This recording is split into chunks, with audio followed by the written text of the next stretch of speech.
Welcome back to the Gravitational Wave podcast from LIGO-India, Listening to the Cosmos. I'm the creator and host, Debarati, faculty and associate professor at the Inter-University Center for Astronomy and Astrophysics in India. In today's episode, we are going to talk to Isabel. Isabel is a professor of mathematics and gravitational wave astrophysicist at the University of Valencia in Spain. Isabel and we know each other for many years. We were sharing the same office at the Paris Observatory in Meudon in France, where we were both postdocs. Isabel, a very warm welcome to the LIGO-India podcast. Can you please tell our listeners a little bit more about yourself? Sure. So my name is Isabel Cordero-Carrión. I am professor in the Faculty of Mathematics of the University of Valencia. Valencia is a village, a city in Spain. I am from Spain, and I am also part of the Virgo collaboration. In the Virgo collaboration, there are a lot of European countries. There are also people from other non-European countries, but there are also groups in very different places like France, Spain, Germany, Italy, Poland, Hungary, Belgium. So that's one of the wonderful things of a collaboration such Virgo or LIGO-India, no? And here the point is that when you work with so many different and diverse people, you can learn so many different and diverse things from them. Wonderful. Thank you. Would you like to tell us something about your current research work and how this is related to the gravitational wave science? In very simple words. I am a mathematician, and then I did a doctorate in astrophysics. So I have been working always between these two fields, mathematics and astrophysics. My main research lines are the development of numerical methods to solve partial differential equations, and in particular, instant equations are partial differential equations. So moreover, apart from the resolution of these equations themselves, I am very interested in the part of gravitational waves. So you know that in order to have templates of the gravitational radiation emitted by some astrophysical scenarios, you need to solve these equations and to extract that information. Then afterwards, with these templates, we can work on the let's say the noising of the data and extract from this noise the information we really want, which are the gravitational waves from astrophysical real scenarios. Great. Please tell us something about your role in the Virgo collaboration and how your research is useful to the entire gravitational wave community. So I have been working in this line since I started my PhD, and from July 2016, I am a member of the Virgo collaboration. And it's very different working in your group or alone than working in these big collaborations.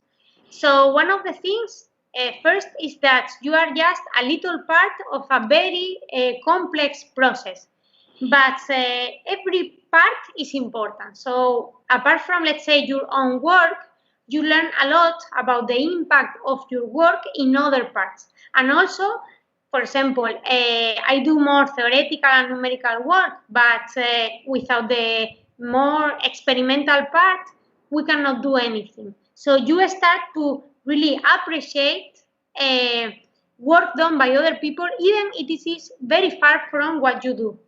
Also, we are in a very sweet moment. No, there are people working in the gravitational wave field during the last decades, and now we are starting to detecting them. And it's just amazing to be inside the collaboration and have that feeling like, yes, we did it, we catch them, we are detecting them. Also, because when it's the first time you start detecting these waves, you are opening a new window in the astronomy community, then there are things that were not expected. So it's like when you have a Christmas gift and you want to open it and you expect that maybe there is something you want inside this gift, but maybe not. And there are very nice surprises. So it's, let's say, amazing, it's exciting, and it's also very challenging. And it requires a lot of coordination between very different people. Nice. So, what are some of the upcoming exciting projects in your field that are related to gravitational wave science? Please tell us something more about that. So in my case, regarding that, I work in more numerical and theoretical, let's say, part, research lines. For me, the most interesting part is the new challenges, for example, including simulations with matter. So, for example, now we have signals coming from binary systems, but we may have signals coming from supernova explosions. These are very challenging from the simulation point of view, but also from the denoising point of view.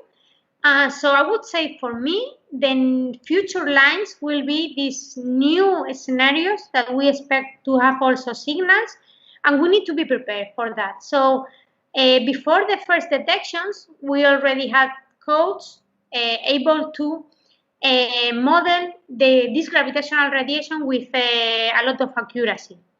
Now we need to prepare for the future detections too.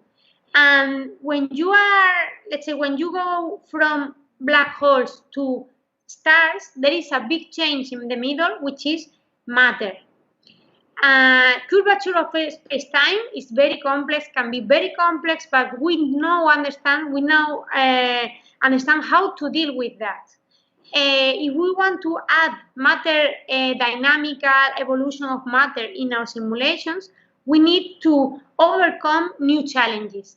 And I think this is a very interesting research line, also from the numerical point of view, because you need to deal with discontinuities, with complexity and uncertainty in the equation of states, for example, and you have to include everything in the code. And also, you need to be fast, because a numerical simulation is very expensive computationally. So if you have like new ideas to go fast or to understand better, or this kind of little tricks which need a deep understanding of what you are dealing with, I think they are very interesting. Excellent. One last question. You are a woman in mathematics and gravitational wave physics. So, this is very rare, right? You are a role model for so many women in Spain and in Europe. What would be your message to the girls who want to become a gravitational wave scientist? So I was strange from two point of views, because I was the only mathematician in my group in the last 10 years. And I have been also the only woman in my research group in the last 10 years. So don't worry to be different. In mathematics, there is something called counterexample. If you find one example that says something is wrong, it's enough to say that's wrong in general. So thinking women cannot do something, it's wrong, because at least you know one example, and this is enough. So just be brave, be patient, work a lot, try to be happy with your life. And now in the collaboration, there are a lot of women showing you that you can do whatever you want, just you need time and work. And just also enjoy the travel, enjoy the trip, enjoy the experience. And if you don't like something and you think it's not right, you are allowed to see that and to say that to other people. So I would say it's good to work with people that support your work and that value your work. And it's important to having different people. So not only women, but very different and diverse people. Because if we all think in the same way, we are not going to find the strategy to overcome all the challenges that we have to face in the future. Wow, this is great. Thank you so much for these inspiring words. It was awesome chatting with you, Isabel.